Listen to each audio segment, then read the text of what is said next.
So how do you think Brock is beatable? I mean, the guy is such a beast. How is he beatable? You know, just with his, you know, you saw Shane Carwin fight. He was a little uncomfortable with his stand-up.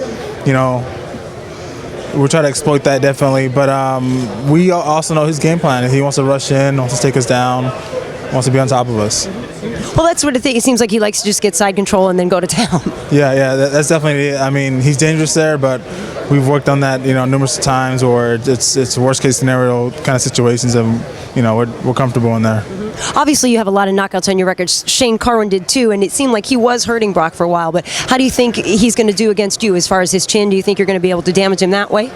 You know, we'll see. You know, we'll see what happens on fight night. Definitely. I have to go in there. I have to pretty much fight a perfect fight. You know, and that's pretty much what it comes down to. You have to be on point that night.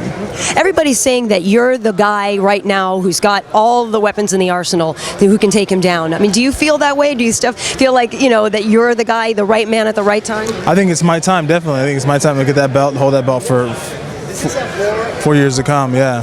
And after Brock, is there, you know, I don't know if you grow up going, I want this guy and that guy, but I mean, you know, you've been around this game for a while. Are there people that you specifically would love to challenge?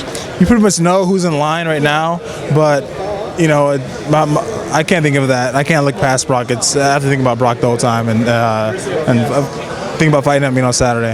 And I know he's a tough man, but I have a feeling that when he's staring across at you, it's going to be a little different for him. I mean, I think he's such a confident man, but I don't know, you know, how it's going to go when you guys are actually staring down each other. But I feel like it's going to be a tough fight. I think so. I think, you know, I definitely think it's going to be a war. It's going to go through the whole 5 rounds. So that's what I've trained for. That's what I expect from him, and he better expect that from me. All right, awesome. Well, best of luck to you. Thank you.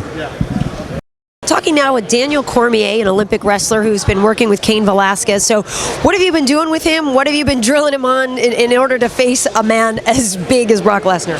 You know, you really can't, like, you can't really find many guys like Brock because he's so fast, so explosive, such a good wrestler. But with Cain, what he has is he's good already. He's a good wrestler. So we touch on the things that he's good at already, and then we implement different techniques because skill will always outdo muscle and everything else, you know. So we've been working on his skills, trying to lock some things down and make sure he's ready in all areas, and I think we've got that accomplished.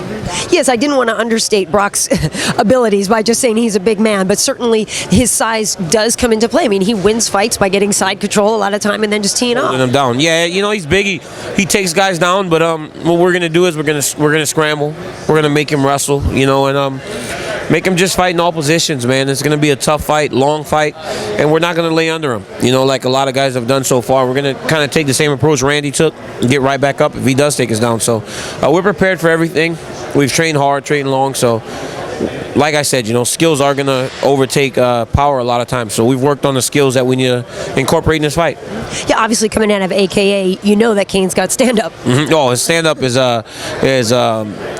light years ahead of what he's facing. I think Brock did a great job of bringing in Pat Barry. I think he's one of the guys that can give him a feel of what Cain's going to do, but without the threat of a takedown. Cain can actually go take him down if he wants to too. So that's an added element that Brock really can't get from anybody else.